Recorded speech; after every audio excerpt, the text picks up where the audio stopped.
Nagpapasalamat pala ako sa mga sumusuporta sa Maoragon Official. Salamat po sa lahat ng suporta nyo. Lahat ng makukuha natin dito, ibibigay natin to sa mahihirap na tao. Ayan, yan yung pinapangako ko sa inyo. Ako si Bano, pero hindi ako Bano sa totoong buhay. Simple lang naman ang pangarap ko sa buhay. Yung mataguyod ko lang yung pamilya ko araw-araw. Hindi ko hinangad yung maging mayaman. Yung meron lang panggastos araw-araw, sapat na. Galing din kasi ako sa mahirap na pamilya.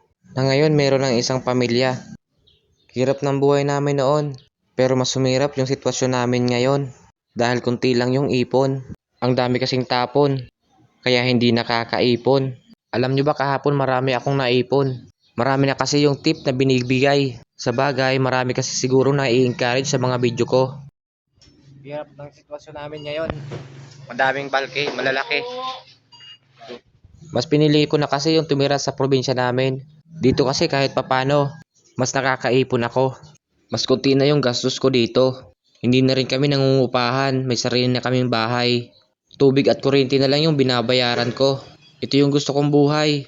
Kaya dito na ako naghahanap buhay. Ayan, paalis na tayo. Aalis na tayo. Mas pinili ko yung buhay na tahimik kaysa magulo. Dito kahit papano. Dala natin ngayon, 62 pieces.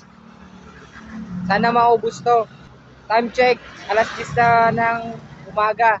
May natitira sa sahod ko. Hatid muna natin to, bayad na to sa GCash. Ibigay na lang natin. Dahil sa usapang gastos tayo, yung 1,000 mo hindi na aabot ng 1 linggo. At yan ang totoo. Hindi natin maiiwasan yung mga bilihin. 11 na. Saktong 11 na. Wala pa tayong pending. Sinasabayan ko na lang to ng diskarte. Gusto ko pa nga mag-apply sa Jollibee.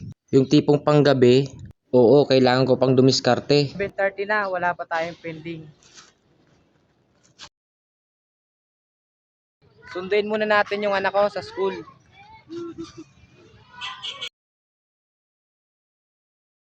Mukhang uulanin pa tayo. Mahirap to. Pending natin guys.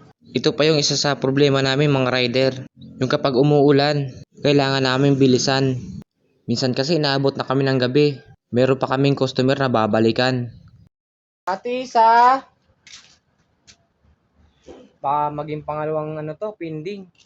Hindi kasi naaalis sa tao yung balikan na lang. Walang pambayad, walang iniwan. Uumpisa ng umulan. Cancel nga pala to.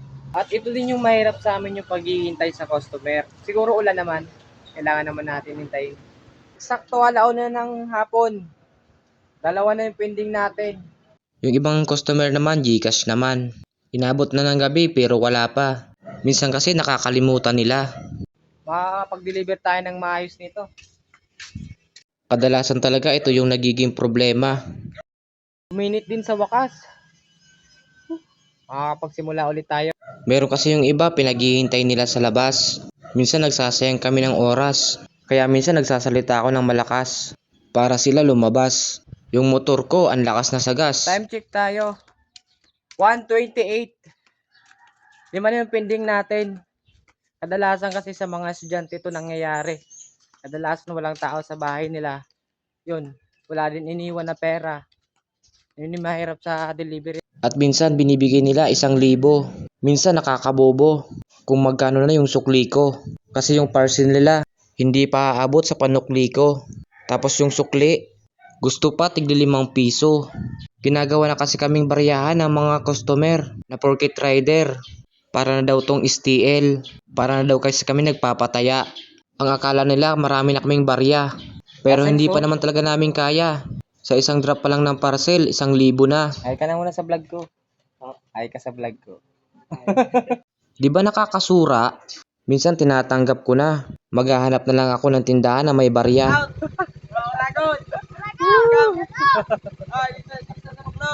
Bye! Pusang gala, dumadami na yung pending. Malapit na tayong matapos.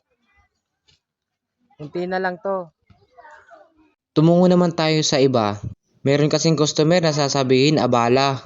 Yung tinatawagan mo pinapatay na. At yun, tapos na tayo mag-deliver. At dito na tayo sa part na tapos na tayo. Binilang ko na lahat ng pending ko lahat dito. Umabot siya ng 7. So yun, hanggang dito na lang. Salamat.